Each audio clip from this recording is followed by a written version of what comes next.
जय हिंद दोस्तों, आपका स्वागत है MKY हिंदी शॉर्ट हैंड पर। मैटर जो बोला जाता है मैटर है आध्यात्मिक, कुरुक्षेत्र, जीवनी, निबंध, कहानी, ये सारे सब मैटर बोले जाते हैं। मैटर दो ठीक बोला जाता है। पहले मैटर को हिंदी बनवाई जाती है, हिंदी में खुद को चेक करता हूँ। दूसरा मैटर रनिंग करवाया जाता है।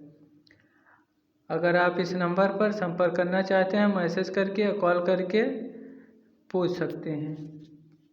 8172882331।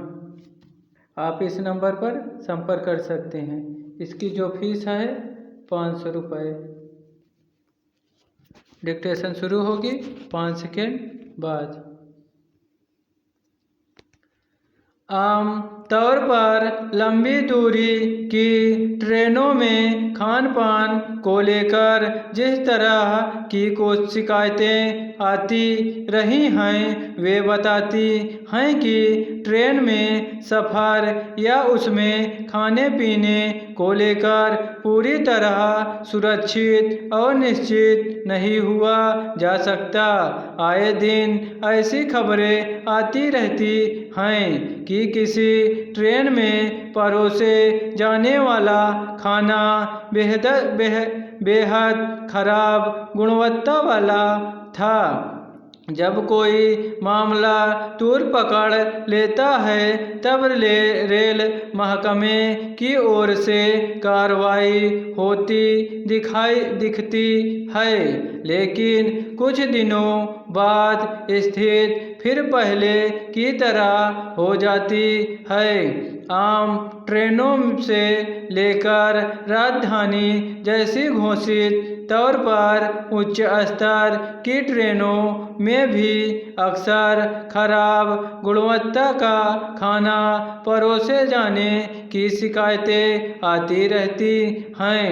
वही रेलवे स्टेशन के प्लेटफार्मों पर खाने पीने के जो सामान बेचे जाते हैं, उनकी गुणवत्ता की हकीकत भी जगजाहिर रही है। लापरवाही से लेकर भ्रष्टाचार तक इसके कारणों की पहचान करके उस पर काबू पाने को लेकर शायद ही कभी सक्रियता दिखाती है।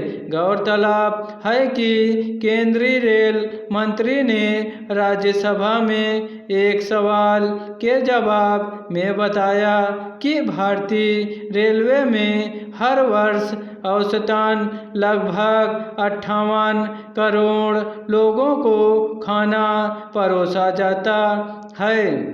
इसमें गुणवत्ता से जुड़ी शिकायतें सिर्फ 0.0008% ही मिलती है।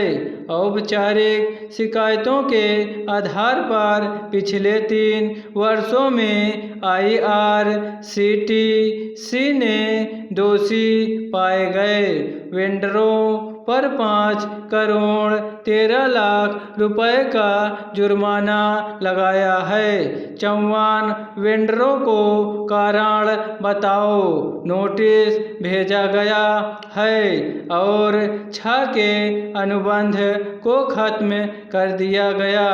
सरकार की ओर से अक्सर ऐसे दावे किए जाते हैं कि अब देश के लोगों को अंतर्राष्ट्रीय स्तर की रेल यात्रा की सुविधा मुहैया कराई जाएगी, मगर इस तरह के दावों और घोषणाओं की हकीकत क्या है, इसका अंदाज़ा ट्रेनों में सफ़र करने के बाद लग पाता है। खास तौर पर लंबी दूरी के सफ़र के लिए एक यात्री को किस तरह की दिक्कतों से गुजरना पड़ता है, यह छिपा नहीं है। सवाल है कि अगर किसी खामी को दुरुस्त करने के लिए कोई सख्ती की जाती है तो उसके बाद भी उस तरह की गड़बड़ी के कायम रहने की जिम्मेदारी किस पर है और इसका खामियाजा आम यात्री क्यों उठाते रहे। स्टॉप।